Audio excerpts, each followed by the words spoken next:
Selamat datang di segmen analisa. Kembali kita update terkait dengan peristiwa yang menimpa Brigadir Polisi Ridar Ali Tommy.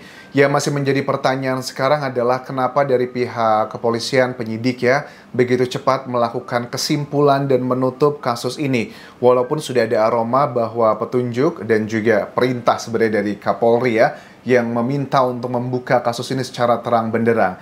Ada beberapa hal yang mau aku bahas di sini adalah selain kejanggalan-kejanggalan, ada beberapa hal yang dikhawatirkan kalau menurut keterangan Ketua Indonesian Police Watch, Sugeng Teguh Santoso. Ini kesannya adalah ada sebagian orang yang tidak mau gitu indikasinya, dugaannya tidak mau ngebuka secara terang benderang karena nanti ini bakal ngebongkar banyak hal yang efeknya nggak baik untuk kepolisian. Maksudnya gimana? Maksudnya gini misalnya, adalah salah satu isu yang pertanyaannya adalah kenapa kok bisa ya seorang anggota polisi justru dia itu tugasnya mengawal orang sipil walaupun dia adalah seorang pengusaha. Karena diketahui ya dari Brigadir RAT ini kan memang tugasnya di Jakarta untuk mengawal seorang pengusaha tambang dan juga ajudan sekaligus supir di sana. Kalau menurut keterangan Sugeng Teguh Santoso, kalau sipil meminta pengawalan ke komandan dan diterima, yang salah itu komandannya. Oke, yang muncul ke permukaan kasus seperti ini adalah yang kali pertama. Tapi apakah ini sebuah fenomena gunung es yang muncul cuma satu? Sepertinya ada banyak di luar sana. Dugaannya mengarah ke sana. Polisi tak boleh melekat ke orang sipil yang panjang, kecuali kebutuhan khusus tertentu. Misalnya untuk menjaga keamanan karena ada ancaman dan sebagainya. Tapi nggak mungkin kalau dari tahun 2021 yang tahunan dia melekat di sana, itu kan hal yang sangat aneh. Sementara ini katanya kalau hal-hal yang dugaannya ada banyak terjadi di luar sana karena sedang viral, mungkin aja sekarang dikondisikan, ditertibkan. Ada mungkin dugaan dari oknum-oknum dari pihak kepolisian yang juga melakukan pengawalan ke orang-orang sipil, sekarang mungkin sedang ditertibkan dugaannya, biarin tidak viral lagi. Nah, terus pertanyaannya adalah, dari keterangan istri Brigadir RAT yang awal-awal dikatakan bahwa suami saya itu nggak cuti, tapi lagi di BKO di sana. Terus juga almarhum curhat ke saya, sudah beberapa waktu terakhir sudah tidak nyaman kerja di Jakarta. Terus kenapa kalau dari istri Brigadir RAT ini ngerasa ada sesuatu hal yang aneh dan janggal, bahkan awalnya juga nggak percaya kalau itu adalah keinginan dirinya sendiri untuk mengakhiri hidup, kenapa nggak mau dilakukan otopsi? Katanya sudah ikhlas keluarga menerima semua ini. Terus kalau motif ini adalah karena urusan pribadi dan keluarga, biasanya akan sulit diungkap karena masalah pertimbangan keluarga.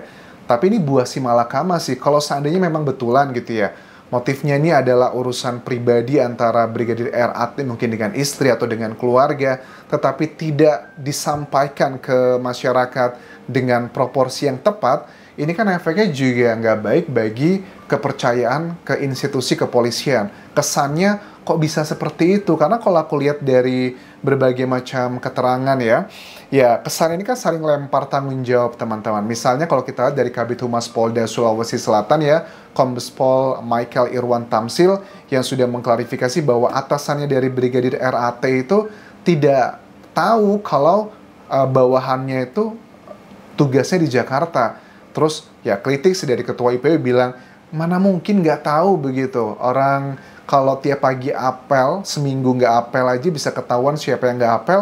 Ini sudah sejak tahun 2021.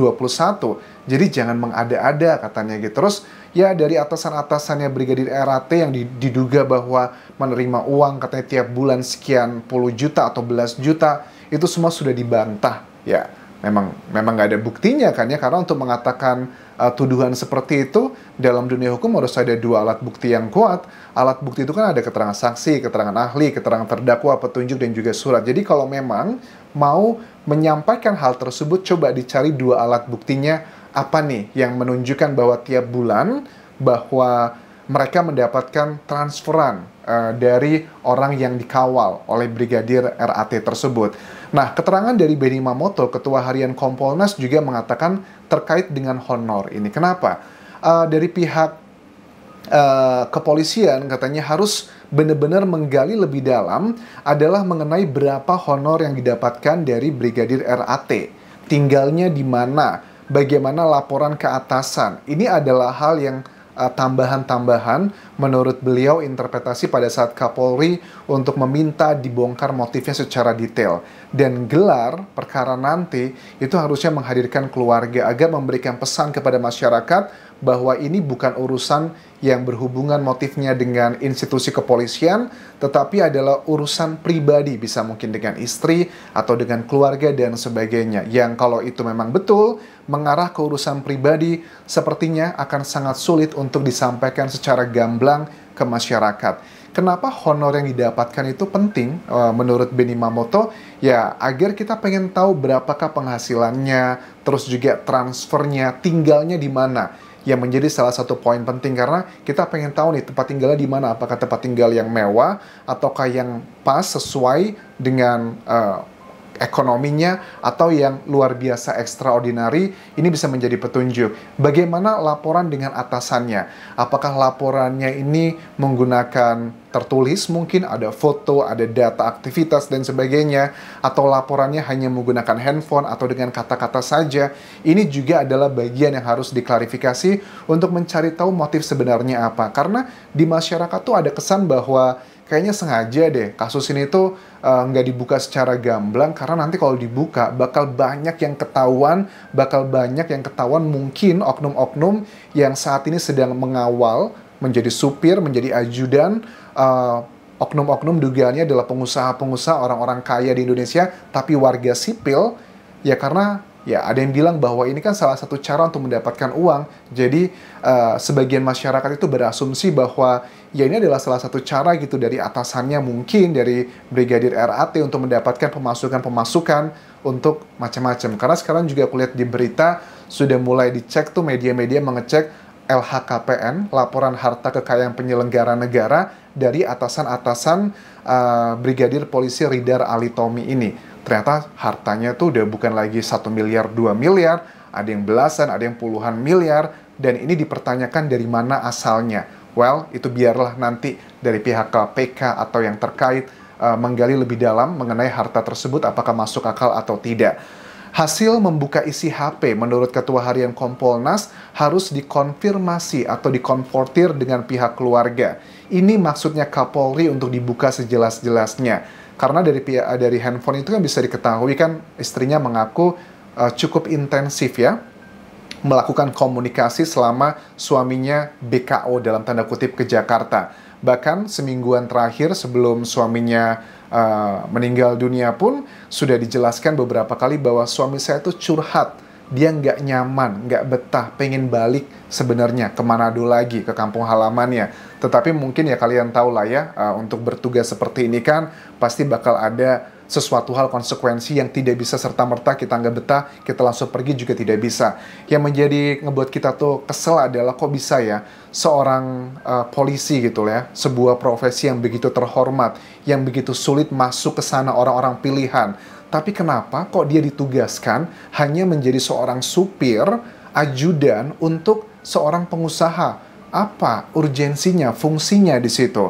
Keluarga sudah ikhlas, maka nggak mau otopsi. Tapi publik masih belum utuh memahami dan ini menjadi kerawanan, kata Pak Benny Mamoto ya. Kalau keluarga sudah clear dan dijelaskan, publik juga otomatis akan paham jika memang itu sesuai keinginan dari almarhum. Ya, kesannya sekarang ini adalah bahwa ada netizen yang bilang bahwa Anjas tahu nggak sih kenapa kalau dari keluarga tidak mau melakukan otopsi? Mungkin aja katanya, karena itu adalah permintaan dari institusinya atau orang-orang tertentu.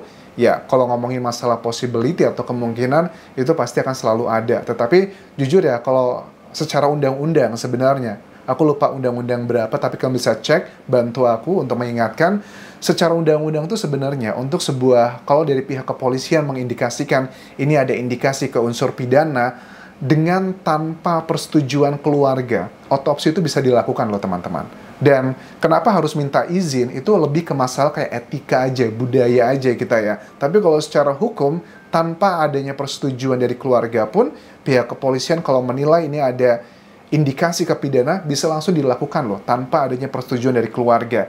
Kenapa ini tidak dilakukan? Karena ya kita nggak bisa meminta apakah dari almarhum kan nggak bisa lagi menjelaskan apa yang terjadi sebenarnya dengan berbagai kejanggalan yang sudah aku bahas di video sebelumnya. Almarhum itu bisa membela diri dan menceritakan apa yang terjadi sebenarnya ya dengan otopsi tersebut, karena tubuh dia itu yang akan berbicara nanti apa yang sebenarnya terjadi.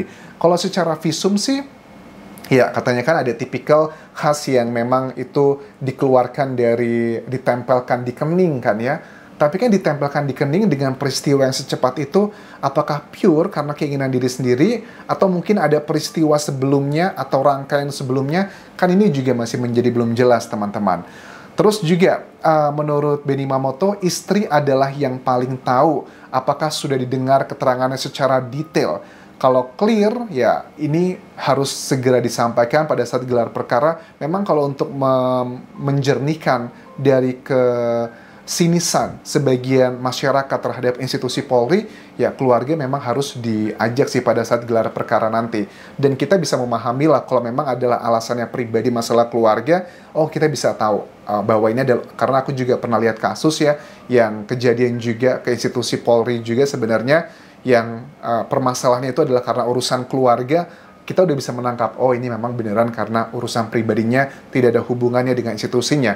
Masyarakat kan adem ayem, tidak penasaran. Tetapi kalau ini semakin kesannya itu ditutup-tutupi, semakin masyarakat itu penasaran. Jadi ya mudah-mudahan saran dari Ketua Harian Kompolnas dan juga Ketua IPW ini bisa memberikan saran yang baik ya untuk kepolisian, bahwa ayo dibuka aja gitu, jangan sampai nanti berurusan kayak kasus Sambo gitu, karena menurunkan nilai kredibilitasnya dari institusi Polri begitu.